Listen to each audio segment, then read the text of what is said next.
안녕하십니까, 정금농장입니다. 오늘은 2022년도 샤인머스켓 농사에 대해서 실전 교육을 전문가분을 모시고 한번 들어보겠습니다. 오늘은 토양관리, 또 물관리, 또 전정에 대해서 여러가지 한번 실무교육을 실내에서 한번 교육을 하고, 전정교육은 밖에서 한번 하는 걸로 하겠습니다. 한번 보시죠. 우리 오늘 강의실 우리 강사분들 한번 모셔보겠습니다. 예, 맞습니다. 이 간문농협사 배병필 대표님이시고, 현재 김천 농약협회 회장님이십니다. 그 포도는 한 3, 4년 정도 쭉 이 길만 왔기 때문에 포도에 대해서는 거의 박사락해도 과언이 아니십니다. 그러니까 제가 농업 분야에 시작한 지가 좀 전에 소개한 대로 23년 차입니다. 많은 도움이 되실지는 모르겠지만은 그냥 쉽게 넘가시는데 편하게 그냥 이렇게 이해되게끔 하는 그런 식으로 설명을 드리겠습니다. 샤인머스켓이라고 하는 품종이 제가 어디서 태어났는지가 중요해요. 어느 교육을 받아도 교육을 할 겁니다. 2배째, 3배째, 4배째 이게 나오고, 미국 쪽이다, 유럽 쪽이다 나오고, 이런 얘기를 자꾸 하는데, 원산지를 알아야지만이 포도농가 짓는데 기준이 됩니다. 샤인 하는 거는 빛이라 그래요, 빛. 빛이라 그러고, 머스켓은 유럽종 포도 이름입니다. 유럽에서 포도를 머스켓이라는 표현을 씁니다. 그래서 어떤 유튜브나 네이버 들어가 보면은 머스켓 두드리면은 포도라고 나와 있습니다. 유럽에서 향나는 포도입니다.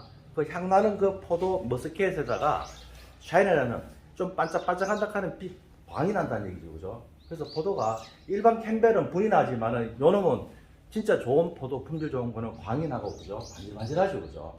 그래서 반질반질한 포도라는 개념에서 샤인은 거하고 머스켓 향이 나는 거기 때문에 머스켓하고 붙여서 그래서 샤인머스켓입니다. 그럼 혹시 샤인머스켓 원산지가 혹시 어딘지 아시는 분 있습니까? 다 아셨겠지만. 샤인머스켓 어디가 고향입니까? 일본이요. 그렇죠. 일본으로 다 알고 계실 거예요. 근데 그게 일본이라는 걸 알면은 일본 농법을 받아 우리가 교육을 하고 일본 농법에서 해야 되는데, 실제로 샤인머스켓이 본격적인 교육이 한 10여 년 전에 시작됐습니다. 일본하고 관계되는 걸 했었어요. 샤인을 앞서 짓는 분들은 일본에 견학도 가고 했거든요. 그분들이 일본의 기후 조건하고 일본의 맛을 공부하고 그거를 해보니까 잘 뜻대로 안 되거든요. 그래서 그보다 더 앞서가지고 얘들이 원종이 어디냐를 공부를 하기 시작했습니다. 지금 알고 계시는 분이 많을 거예요. 어디냐 그러면은 유럽 쪽하고 미국 쪽하고 두 가지를 갖고 와가 일본에서 교잡을 해가지고 만든 품종입니다. 일본에서는 교잡한 거예요. 원산지 아닙니다. 원산지는 유럽입니다. 요 품종을 갖고 와가지고 우리가 재배를 해보니까 어려워요. 왜 어렵냐면 우리나라한테 안 맞아요. 기후 조건도 안 맞고. 포도는 큰데, 알이 큰데 비해가지고 병충이 많고, 특히 그쪽 나라 기후가 지중해성인데, 한여름에 우리나라처럼 고온이 아닙니다. 온난화입니다. 우리 과거의 온난화 기후. 그러다 보니까 얘들이 여름을 못 나는 거예요. 그래서 내서성이라 그러고 내한성이라 그러는데, 요 두 가지가 안 맞아요. 그리고 병충해도 많아요. 그래서 이 두 가지 품종을 일본에서 교잡을 한 거예요. 언제 했느냐 그러면은 6년, 7년 전입니다. 일본에서 개발했는 게. 16년, 7년 정도 전에 그거를 교잡했는 걸 가지고 우리나라에 처음에 조금 다른 루트로 저희가 들어왔어요. 그 들어왔는 게 어디입니까? 입장이라고 그러죠. 그 위쪽 입장하는 동네에 민시성 가진 분이 있습니다. 그분하고 전라도 쪽에, 정읍 쪽에 또 한 분하고 또 알게 모르게 몇 분이 눈을 가져왔어요. 직접 정상적으로 들지 않았죠. 그 당시에 정상적으로 생산 판매를 대량화하지 않았는 일본 그 시기에 우리 역시도 좀 빠르게 가져왔습니다. 처음에 가져와가지고 심었는데 오래전에 있죠, 우리 그죠? 바이러스가 아니었습니다만은 바이러스성, 그리고 결국 바이러스로 검출됐습니다. 그래서 그런 특징을 가지고 있는 품종이 도저히 우리나라에 맞지 않다 그래가지고 손을 놨습니다. 그 기간이 한 5, 6년 됩니다. 그래서 지금 김천 지역이나 이 가까운 지역에서 샤인머스켓 재배했는 분이 나는 상당히 빨리 재배했어 하는 분이 한 10년 차 됩니다. 9년 차, 10년 차. 그때부터 8년차, 7년차 쭉 단계별로 늘어옵니다.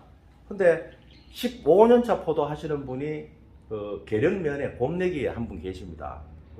설명해 드릴 거예요, 그죠? 신동서초라고 있어요. 근데 그분이 지금 현재 밭에 있는 게 15년차를 작년에 피워냈고요. 지금 현재 14년차가 이제 15년차 되겠죠. 그 포도밭이 있습니다. 있는데 제가 제일 먼저 받는 밭이 그 밭이거든요. 그 밭에서 보기 시작했는데 그때는 아는 분이 없었어요. 없었고 지금 이 자리에 있는 제 처가 가수원에 한 10여 년 전에 놀러 갔는데 그때 캠벨 포도 줄을 대고 이제 작업을 한참 할 때였습니다. 가서 포도 2kg 한 박스를 갖다가 가져왔는데 뭐 한 송이에 10,000원, 20,000원 넘어간다는 얘기 듣길래 포도 맛은 있지만은 이 포도는 너무 비싸서 시장성이 없다고 그랬는데 지금 그 가격을 받고 있습니다. 시장이 있다는 얘기입니다.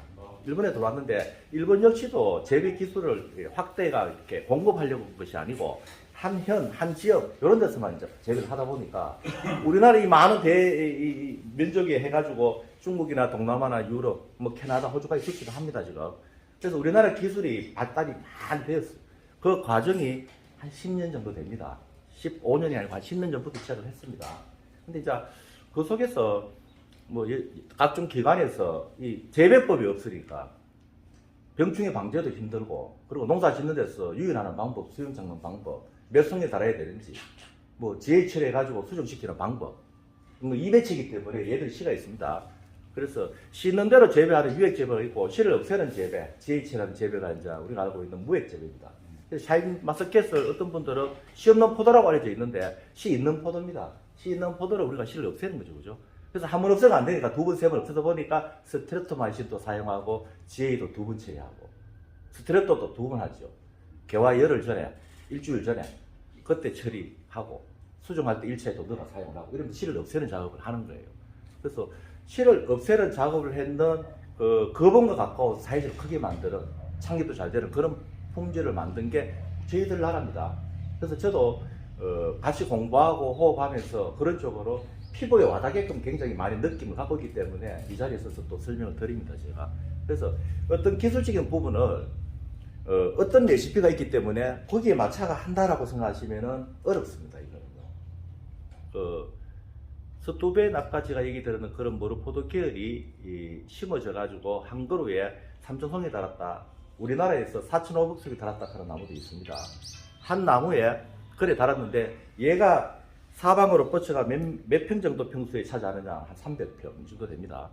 300평에 예를 들어 3,000송이를 달았다고 가정하게 되면은 600평 밭 기준에 2송이, 2그루, 2그루 이쪽으로 하는 거예요.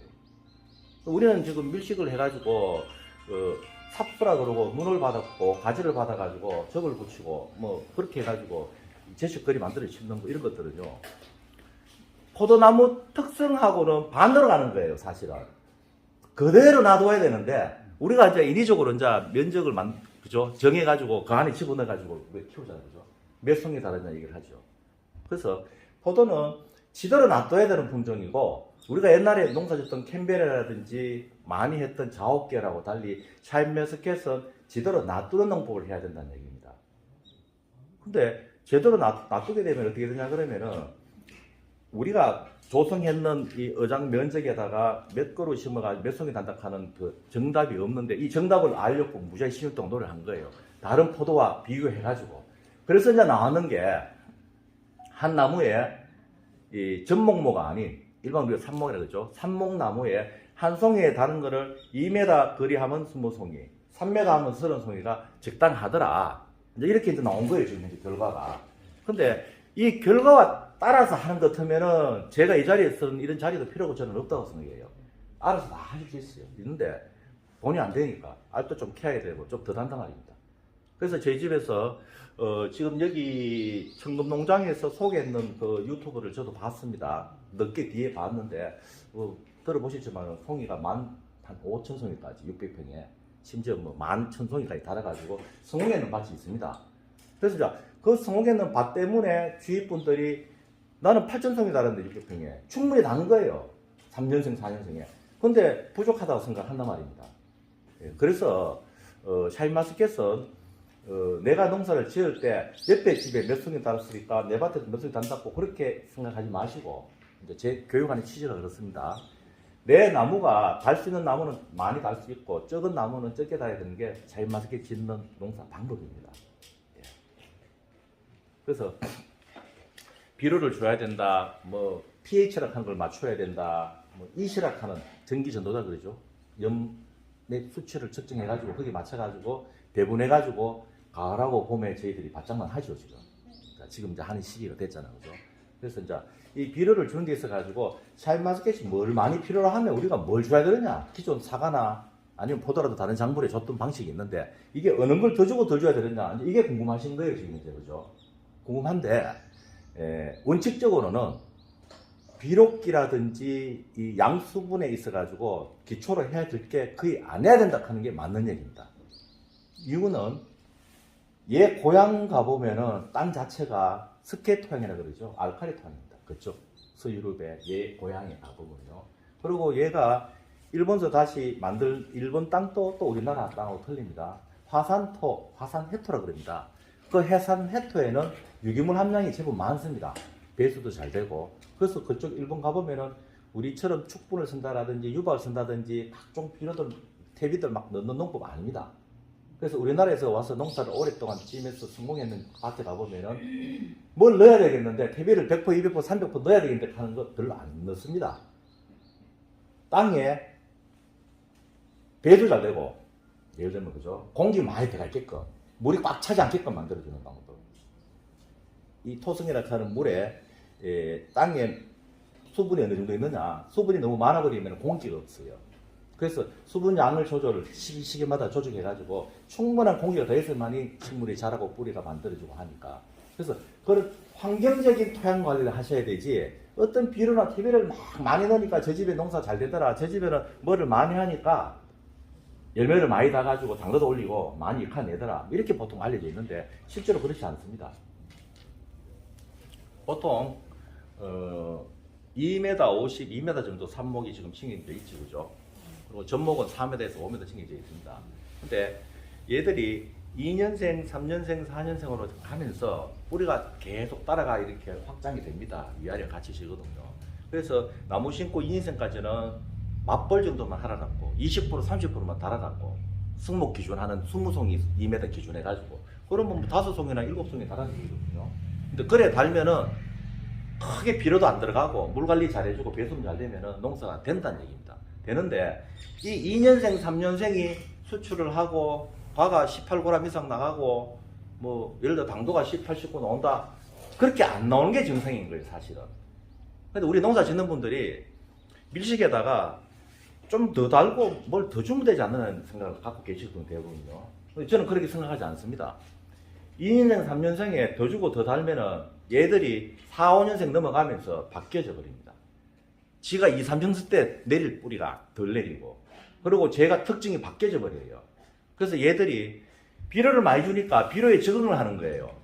적게 주면 적게 주면 나중에 성공이 되면 많이 안 죽어도 우리가 충분히 고품질을 갈 수 있는데, 처음에 많이 주니까 많은데 적응해가지고 많이 안 주게 되면요, 2, 3년 동안 비료 많이 줘가 농사 잘못된 분이 3, 4년생 넘어와가지고 교육을 받고 얘기 들으니까 많이 주는 거 아니더라 그래가지고 우리 비료 많아서 문제라, 염류가 많고 이시가 높으니까 이시 때문에 퇴비 하지 마라 하더라, 뭐 하지 마라 하더라 소리 듣습니다. 그래서 줄여버려요. 어떻게 되겠습니까? 2년간 어린데 적응을 조금 시켰단 말입니다. 비절 현상이 나타납니다. 거름이 모자란 현상.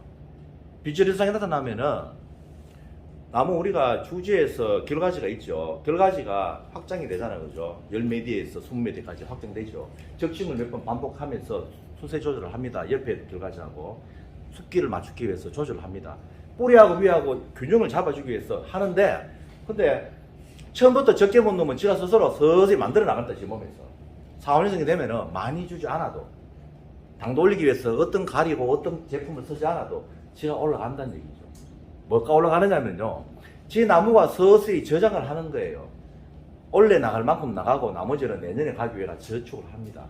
근데 저축을 안 해도 되는 게 막 주거든요. 밑으로 위로 뭐 이리저리로 자꾸 공급이 되어지기 때문에 걔가 저축하는데 인색이 돼버리는 거예요.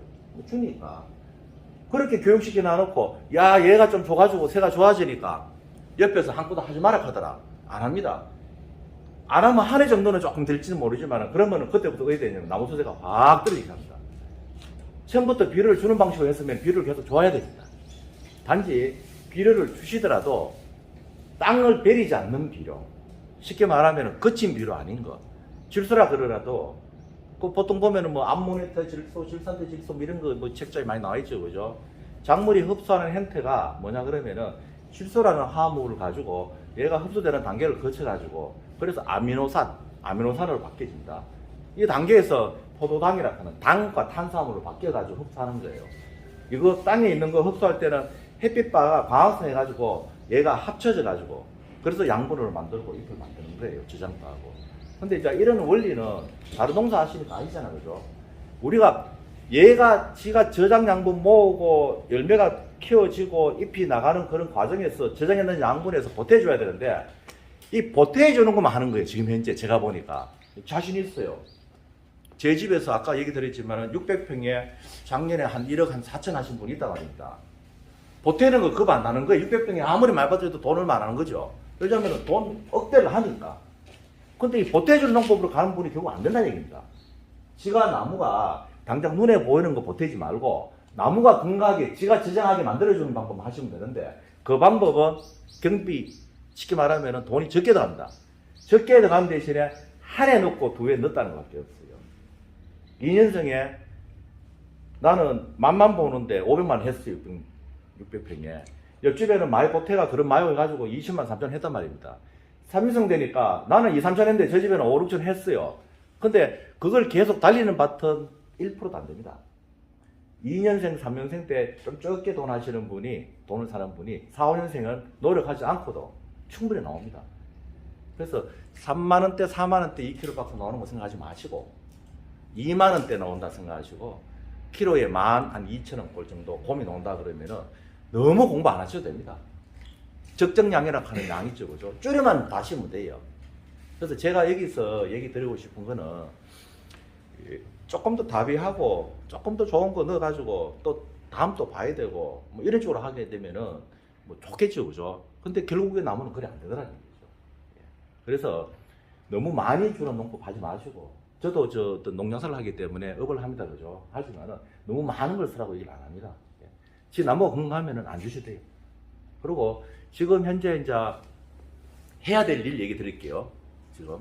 지금 하셔야 될 일이 전제하는 시기죠, 그죠? 전정하는 시기는 언제냐 그러면요, 사과하고도 똑같을 거예요. 추위에 잘랐을 경우에 추위를 받지 않는 시기라고 보시면 돼요. 이게 언제냐 그러면은 지온이 평균적으로 10도 가까이 올라와야 됩니다. 7, 8도에서 10도까지 올라오면 지온이 올라오게 되면은 얘가 뿌리에서 솜털이 나가지고 뿌리에서 흡수하면서 저장 양분을 갖고 올라가는 시점이 언제냐 그러면은 노지포도 2월 말부터 수액 이동이 됩니다. 통상적으로 2월 말. 그래서 2월 말 전에만 전정하시면 된다는 뜻입니다. 빨리 전정할수록 그만큼 얘가 스트레스도 받고 너무 가까이 자르면은 마르기도 하고 냉해 동해는 아니죠. 냉해를 받아요. 어디서 많이 받나 그러면요, 뿌리가 제일 많이 받습니다. 그 다음에 눈 받거든요. 그래서 지온이 최고 중요하다는 뜻입니다. 자연적인 노지 상태에서 온다 올라가는 계절적으로 데이터가 있습니다. 그게 2월 말 3월 초거든요, 우리 지역에는. 그래서 그 전까지 전제를 하시는데 농사량이 많으니까 미리 한다고 하시잖아요, 그죠? 그래서 저는 전제를 지금쯤 먼저 전제 준비하세요라고 늘 얘기 드립니다. 안 넣거든요, 노지 기준해가지고. 최고 좋습니다. 그래야지 저장 양분 용타이 적어져요. 그리고 겨울철에 나무가 덩숙이 되고 목줄화 되고 겨울철에 이제 땅이 얼기 시작합니다. 영하로 늘어나기 시작하고 그 직전까지 나무가 저장 잘하라고 덩숙잭하는 거 쓰죠, 그죠? 덩숙시키고 단단하게 만들어 놓죠. 그 안에 저장을 합니다. 지가 저장하고 있는데 겨울 내 물을 풀어 그러죠. 풀 수 있으면 충분히 물을 풀어 그래요. 나무가 저장을 할 때 어떻게 하냐 그러면은 그 어떤 목질 부위에 주지 주건 다 주간 부위도 다 있고요, 눈에도 있고 저장 양분을 합니다. 각각에 이 저장을 전분 형태로 합니다. 저는 늘 그렇게 얘기 드려요. 밀가루가 전분이죠, 그죠? 그 말하자면 가루 형태입니다. 가루 형태로 해가지고 지 몸에 저장합니다. 저장했다가 봄 되면은 잔뿌리에서 그 실뿌리 같은 데서 수분을 올립니다. 수분 올 때는 뿌리가 발근되기 전에 묵은 뿌리에서도 올라옵니다. 묵은 뿌리가 새 뿌리가 안 내리지만은 묵은 뿌리에 골무 조직이나 하얀 실뿌리 만들어지죠. 요 하얀 가는 실뿌리들에서 수분을 올라옵니다. 물이 올라오는 시점에서 이제 녹여가지고 저장 양분을 했는 그런 고체 단계가 액체로 바뀌는 거예요. 당으로 바뀐다는 겁니다. 그 당으로서 우리가 이제 순이 터지는 거예요. 근데 겨울 동안에 날이 추운 애가 있어. 많이 추우면 나무가 죽는다 그러죠. 동해를 만다 그럽니다. 냉해가 아니고. 서리피의 냉해가 아니고 동해를 만다 그래요. 이 겨울을 날 때 얘가 가지고 있던 전분을 또 에너지로 만들어가지고 살기 위해서 이게 소모를 합니다. 그래서 겨울 잠을 자기 전에 우리가 등수기를 했는데 우리가 색깔이 싹 변했어요. 근데 두껍게 변해야 됩니다. 얇은 잠바 있느냐 두꺼운 돗바 있느냐 차이입니다. 등수될 때 두꺼운 옷을 입고 월동을 하면요 똑같은 조건의 온도가 떨어졌을 경우에 얘는 열을 덜 내겠죠. 뜨뜻하니까. 근데 얇은 옷을 입었어요. 추우니까 살기 위해 가지고 열을 막 내기 시작합니다. 저장 양분 소모가 일어나는 얘기예요. 겨울이 추우면. 다행히도 작년 겨울은 영하 15도 이하 떨어진 날이 별로 없었어요. 그죠? 최근에. 몇 년 전에 17도까지 막 내려갔죠. 잘은 모르지만 나무는 살았고 죽진 않았지만 수세가 떨어진 이유는 겨울이 많이 추우면 겨울 동안에 저장 양분 소모가 일어난다는 얘기입니다. 근데 이 겨울에 저장 양분을 소모하려고 그러면은 나무가 죽지 않았잖아요. 휴먼기라 그래가지고 가만히 있는 거지만은 결국에는 얘가 살아가 움직이고 있습니다. 토양에 수분이 없으면은 지가 에너지 소모시키는 그런 운동력이 없는 거예요. 그래서 가뭄 상태에서 월동을 했는데다가 날이 추워버리면 나무가 죽겠죠. 동해를 받고. 동해를 안 받더라도 어느 정도는 새가 떨어집니다. 저장 양분이 소모가 일어나니까. 그래서 겨울 중에도 충분히 물을 퍼가 습을 가져봐야 되고, 그리고 지금 단계에서는 왜 수분이 필요하냐면은 지온이 올라가야 되잖아요. 지온이 올라가야지만이 이제 말하자면 수액 이동이 시작이 되거든요. 그래서 똑같은 밭이라도 이래 둘러보면은 좀 양지 바른 데는 물이 먼저 나잖아요. 다른 이유 없죠. 위의 조건은 똑같아도 지온의 조건은 달라지죠. 빛이 많이 보는 것하고 적게 보는 것하고. 그래서 지온이 올라가면서 수액 이동이 시작되는 거예요. 내 밭에도 빠르고 늦는 건 그 차이입니다. 그러면 지온 자체가 있는 상태에서 저장 양분을 가지고 움직이는 거예요. 이 두 가지가 맞아야 되죠. 그래서 지온은 결과적으로 온도를 올려야 되기 때문에 대형에 가온하신 분들은 온도를 올립니다. 온도는 올렸는데 지온이 같이 못 올라가기 때문에 올라와서 서리 피해도 받고 문제가 생기는 거예요. 그래서 자연적인 바깥 지온이 올라가는 상태까지 근처 와가지고 일주일, 열흘, 보름, 20일, 한 달 이런 식으로 앞서가지고 가온을 하는 거예요. 가온할 때는 무조건 물을 많이 퍼주잖아요. 그죠? 지온을 올려야 되기 때문에. 그래서 지금 현재 시기가 어떤 시기냐면은 지온을 올려야 되는 시기입니다. 물을 많이 주시라고 얘기를 하는데 섭이 있을 정도면 주시면 돼요. 또 지온을 올리기 위해 가지고 물을 100% 수분율을 맞추려고 흥건하게 품으면 안 되는 이유가 있습니다. 20전, 30전 얘기할게요. 보통 보면은 이제 청건성 포도작물에서 사과보다는 다르죠. 사과는 혹시 메다도 가지요. 제가 사과는 참, 그죠?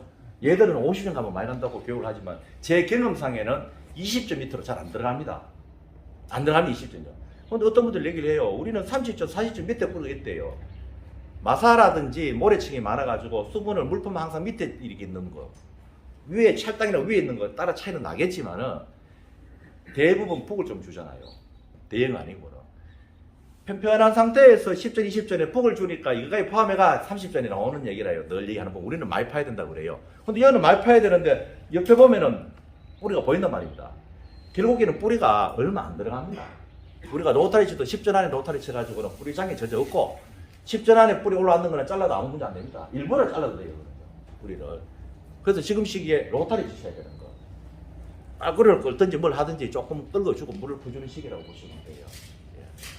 그리고 수분을 우리는 좀 찰땅이다가 배수가 안 되는 땅인데 지금 물 이제 한참 수액 오르기 전에 많이 파야 된다 하는 시기에 물을 많이 퍼는 분이 문제가 생긴 경우가 있습니다. 어떤 경우냐면은 뿌리가 분부되어 있는 그 토양 속에서 수분율이 중요해요.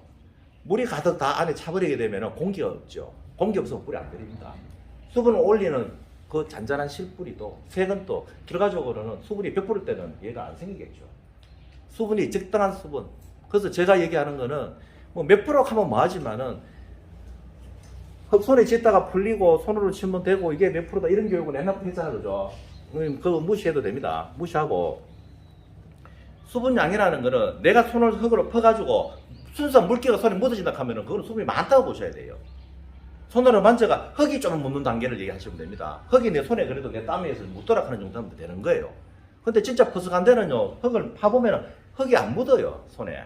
먼지처럼 묻고 만단 말이에요. 이거는 없는 거예요. 그래서 어느 정도 수분이 있고 나머지 흙 사이에 공간에 공기가 있어야지만이 뿌리가 잘 내린다는 얘기입니다. 그래서 한꺼번에 물을 한 번에 한 번 정도는 줘도 괜찮아요, 지금은. 아니, 뿌리 안 내리니까. 한 번만에 충분히 푹 지금 현재 주시고, 그 다음에 물 나올 때까지 계속 물을 주면 안 된다는 얘기입니다. 적당하게 물 양 조절해줘야 돼요. 보충해줘요, 땅에 따라서. 우리는 주면 3살 만에 하나 없더라 그래도 뿌리가 밑에 있단 말입니다. 위에는 없겠죠, 그죠?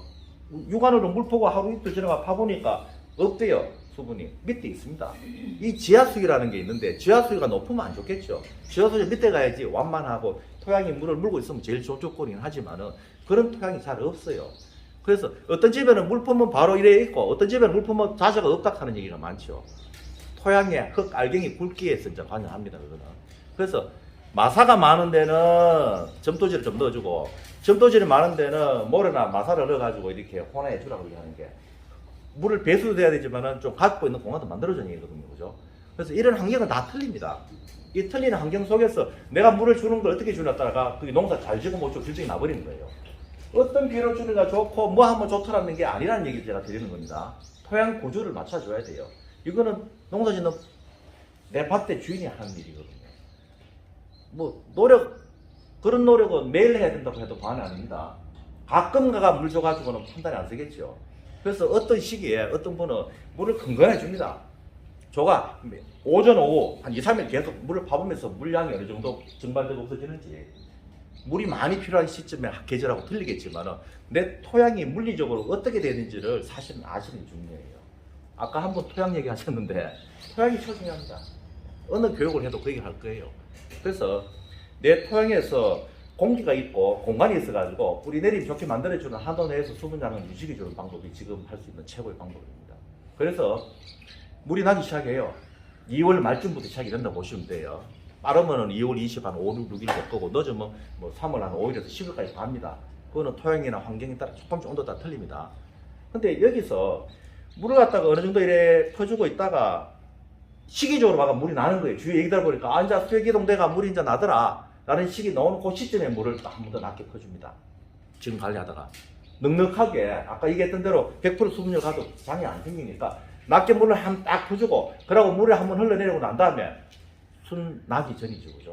얼마 걸리냐면은요 2월 말에 수액이동기가 시작이 된다고 가정하면은 3월 말이 터지는 시기라고 보시면 돼요. 약 한 달 걸립니다. 그래서 2월 27, 8일 뭐 거의 말이잖아요, 그죠? 이때 해가지고 3월 한 20일 되면 순이 터지는 집도 있고 3월 그죠? 말에서 4월 초까지 가는 집이 있습니다. 저장 양분의 힘입니다. 수분을 똑같이 고르게 공급했더라도 저장 양분이 많아가지고 눈에 힘이 좋은 나무는 물바다 조금 더 빨리 터지겠죠. 이런 차이들은 크게 중요하지 않지만은 일단 기준은 한 달을 보세요.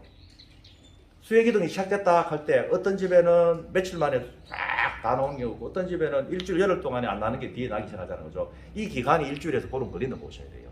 나무 따라 다 틀리니까 바닥에 수분 갖고 있는 힘이 다 다르기 때문에 그래서 이 기간에서 마지막에 수액이 거칠 때쯤 돼가지고 그 다음에 달력 표시해 보니까 한 열흘 보름 안 돼가지고 막 손이 막 이렇게 내밀더랍니다. 내밀어가지고 요 놈이 솜털 벗겨져가지고 전개되려고 하면은 다 합치면 한 달은 걸려요. 수액 이동기부터 출발해가 약 한 달 걸린다고 봅니다. 한 25일 한 달 보거든요. 그러면은 어느 때 물을 또 줘야 되느냐? 수액이 이동되는 정점에 와 있는 2월 말경 돼가 물을 한 번 더 낮게 퍼준 다음에 수액이 이동되면 그때부터 똑같은 방식으로 하시면 돼요.